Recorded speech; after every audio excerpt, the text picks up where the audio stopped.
So ధనస్సు రాశికి చూసుకున్నట్లయితే ధనస్సు రాశికి సప్తమంలో గురువు వచ్చాడు. మే 15 నుంచి గురువు చేంజ్ అవుతున్నాడు మిథునంలోకి. సో ధనస్సు రాశి వారికి చాలా చాలా చాలా బాగుంది. ధనస్సు రాశి వారు నిద్రపోయేటప్పుడు కూడా మీరు ఇలాంటి ఏది భయాందోళనకు గురి అవ్వాల్సిన అవసరం లేదు.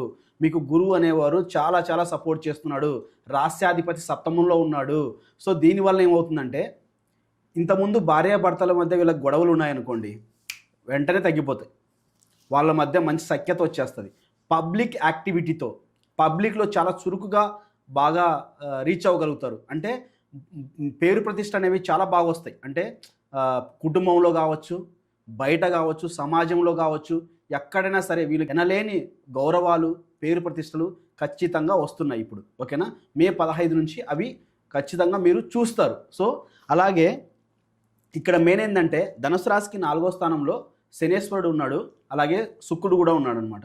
సో శనేశ్వరుడు ఏంటంటే వీళ్ళు ఒకటి జాగ్రత్తగా ఉండాలన్నమాట. కుటుంబం విషయాల్లో కొంచెం జాగ్రత్తగా ఉండాలి. ముఖ్యంగా తల్లికి సంబంధించిన అనారోగ్యం వచ్చే ఛాన్సెస్ ఉన్నాయి. సో తల్లిని బాగా చూసుకోండి, మీ తల్లిదండ్రులు బాగా చూసుకోండి. తల్లికి ఎందుకంటే 4వ స్థానాన్ని తల్లి స్థానం చూస్తాం మనం.